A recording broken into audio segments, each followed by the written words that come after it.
Double सर्किटको लागि चाहिँ 220 केबीमा। अनि त्यो चाहिँ हाम्रो यो बे चाहिँ यहाँ यसरी देखाएको हुन्छ है। अर्को अनि निलगिरी भन्ने छ, निलगिरी खोला हाइड्रो पावर, त्यो पनि 220 केबीमा आउँछ। अनि त्यस पछाडि अर्को भनेको चाहिँ हाम्रो ट्रान्सफर्मर छ, ट्रान्सफर्मरको बे 100 MVA को ट्रान्सफर्मर छ, 220/132/33 केबीको है। त्यस पछाडि अर्को हाम्रो एउटा बे छ ट्रान्सफर बस कपलर भन्ने, अर्को छ बस कपलर भन्ने है। हाम्रो यो सब स्टेसनमा चाहिँ 220 केबी भोल्टेज लेभलमा चाहिँ दुईटा मेन बस छ र एउटा ट्रान्सफर बस छ है। त्यो 220 केबीमा चाहिँ यो हो है। कति कति पावर आउँछ सर त्यो पनि भनिदिनु न। हजुर कति कति पावर आउँछ कि त्यो हाइड्रो पावरबाट यहाँ? हुन्छ सर, त्यो म भन्छु। अब जस्तो निलगिरी खोला हाइड्रो पावर भनेको चाहिँ तपाईँको क्यास्केडेड प्रोजेक्ट हो है। हामीले डबल सर्किट ट्रान्समिसन लाइन देख्छौँ नि, यो जुन पारीको त्योबाट आउँछ। अनि यहाँ आउँदाखेरि चाहिँ त्यो कम्बाइनली दुईवटा हाइड्रो पावर भए पनि पावर चाहिँ त्यसको कम्बाइनली एउटैमा आउँछ है। त्यो चाहिँ 40 मेगावाट हो एउटा, निलगिरी 1 भन्छ। अनि अर्को चाहिँ 70 मेगावाट हो है। खासमा त्यो 39 र 71 भन्ने छ। अनि भन्दाखेरि 40 र 70 भन्छौँ। अब त्यसको अहिलेको पावर भनेको त्यो दुईटैबाट आएको भनेको हाम्रो चाहिँ 9.47 मात्र हो है। 10% भन्दा पनि कम छ। अब अहिलेको यो त्यो चाहिँ खासमा यो चाहिँ तपाईँको होइन, यो चाहिँ हिमालको हिउँको आधारमा हुन्छ क्या यसको चाहिँ होइन, स्ट्रिम होइन कि यसको जुन सोर्स भनेको चाहिँ हिउँहरू हो क्या। त्यो भएर चाहिँ अहिले हिउँै परेको छ होइन। त्यो भएर यिनीहरूको पावर धेरै नै कम छ है, धेरै नै कम छ। अनि अर्को भनेको हाम्रो यो कुस्मा लाइन 1 छ, कुस्मा लाइन 1 छ है। अनि यसमा चाहिँ के अरे पावर हाम्रो 14 मेगावाट अहिले आउटगोइङ छ है।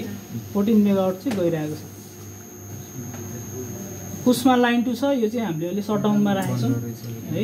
यो हिउँको सिजनमा चाहिँ के हुन्छ भने पावर एकदमै कम छ। त्यो भएर चाहिँ हामीले चाहिँ यो दुईवटा सर्किटलाई चाहिँ पालो गरेर चलाउँछौँ। अनि बर्खाको सिजनमा आए पछाडि हाम्रो लोड बढ्छ, त्यो बेलामा चाहिँ हामीले दुईटै सर्किट चलाएर पावर है।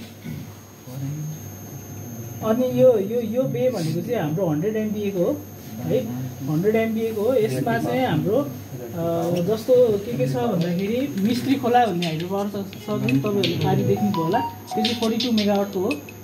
त्यसलाई चाहिँ स्टेप अप गरेर 220 केबीमा लाने हो है। अनि अर्को छ घारखोला भन्ने छ, खलेम्बी भन्ने तपाईँले सुन्नुभएको छ किन, खलेम्बी है। अनि त्यस पछाडि मुस्ताङबाट आउने थापा खोला भन्ने हाइड्रो पावर छ। अनि यिनीहरू चाहिँ 33 केबी भोल्टेज लेभलमा आउँछ है। अनि हाम्रो 33/132 को स्टेप अप ट्रान्सफर्मर छ होइन, त्यो चाहिँ 132 मा स्टेप अप हुन्छ। त्यसपछि त्यो 132 फेरि 132/220 मा गएर 220 मा स्टेप अप भएर कुस्मा जान्छ है त। त्यो भयो है। अब 132 केबीमा चाहिँ हाम्रो मेन इन्कमर भनेको चाहिँ मिस्त्री खोला हाइड्रो पावर है।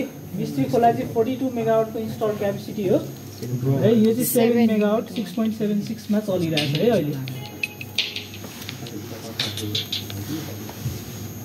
अर्को 132 केबीमा इन्कमिङ भनेको चाहिँ तपाईँको यो हाम्रो एउटा त्यो जिरो देखाइरहेको छ नि रियाक्टिभ पावर, त्यो भने के हो त्यो त्यहाँ त्यसबाट कुनै लिइरहेको छैन रियाक्टिभ पावर चाहिँ त्यसमा रियाक्टिभ पावर अहिले छैन। यो मिस्त्री खोलाको। अब यो रियाक्टिभ पावरलाई चाहिँ हाम्रो एनइएमा त्यति अब फ्याक्ट्रीहरूको लागि चाहिँ अलिकति सिरियस मिटरिङमा लिन्छ होइन। सबै एक्टिभ पावर नै भयो। पावर हाउसहरूलाई चाहिँ एक्टिभ पावरको मात्र उनीहरूको चाहिँ पेमेन्ट गर्ने भएको भएर खासै रियाक्टिभ पावर चाहिँ हामीले त्यति उयो गरेर आउने छैन। अब जस्तो यहाँ तपाईँले हेर्नु भने 2 एम्बार छ यहाँ है। यो 220 केबी/132/33 को ट्रान्सफर्मर है। अब यसमा हाम्रो अब त्यो भइहाल्यो, अरू इन्कमर भयो है, घारखोला भन्ने इन्कमर भयो। अब यसमा हाम्रो तिनवटा चाहिँ फिडर छ है। तिनवटा चाहिँ फिडरहरू छ। एउटा दाना भन्ने फिडर छ। दाना भनेको चाहिँ यहाँको लोकलको लागि र तातो पानी जुन छ नि, तातो पानी बजार तल त्यहाँको लागि चाहिँ यहाँको लोकल दाना फिडर भन्ने छ। अर्को चाहिँ बेनी फिडर भन्ने छ है। बेनी फिडर चाहिँ तपाईँको तल बेनी बजारमा अनि त्यस पछाडि यदि त्यो बागुङमा चाहिँ उता मोदीबाट आउँछ होइन, यदि बागुङमा पनि केही उताबाट प्रब्लम छ भने यताबाट बागुङसम्म चाहिँ हामीले दिएको छ है। 10-12 मेगावाटको जान्छ है। बेनी फिडर चाहिँ सबैभन्दा धेरै लोड लिने फिडर हो हाम्रो। अनि अर्को भनेको मुस्ताङ छ। अनि मुस्ताङ फिडर चाहिँ अहिले अब 1 मेगावाट जस्तो गइरहेछ है यहाँबाट। उसको लोड चाहिँ लगभग 0.55 रहेछ है, 0.55। अब यसको किन यति हुन्छ भने लगभग 1 मेगावाटको यो चल्ने, माथि तपाईँको सानो के अरे चोखो पानी भन्ने छ कि, चोखो पानी 450 किलोवाटको जस्तो लागेछ। अनि तिनीहरू पनि चल्छ, त्यो भएर यहाँबाट कम दिन्छ है। अनि बर्खाको बेलामा चाहिँ के हुन्छ भने मुस्ताङमा जुन थापा खोलाले जेनेरेसन गरिरहेछ त्यो चाहिँ उसले जति कन्ज्युम हुन्छ त्यहाँ दिन्छ, त्यसपछि बाँकी चाहिँ यहाँ आउने भयो है। अनि त्यस पछाडि यो टाइममा चाहिँ फेरि उसको चाहिँ के हुन्छ भने सबै हिमालको पानी चाहिँ सबै आइस भएर बसिहाल्छ, त्यो भएर उसको प्लान्ट चल्दैन। त्यो भएर चाहिँ उसले मुस्ताङले चाहिँ यहाँबाट लोड लिन्छ है।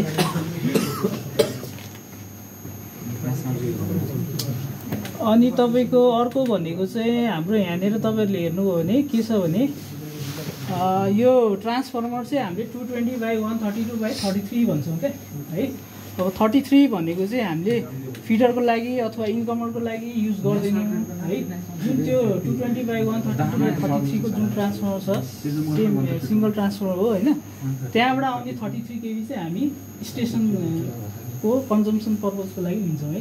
इन्डेक्सन के अरे त्यो स्टेसनको लागि यो चाहिँ टर्सेरी भनेर हामीले टर्सेरी भनेर नाम दिएको छ। टर्सेरी वाइन्डिङ ट्रान्सफर्मर भयो, टर्सेरी वाइन्डिङ हो यो है। यो चाहिँ हामीले त्यही स्टेसन लोडको लागि मात्रै युज गर्छौँ है त। यही चाहिँ हो यहाँ चाहिँ।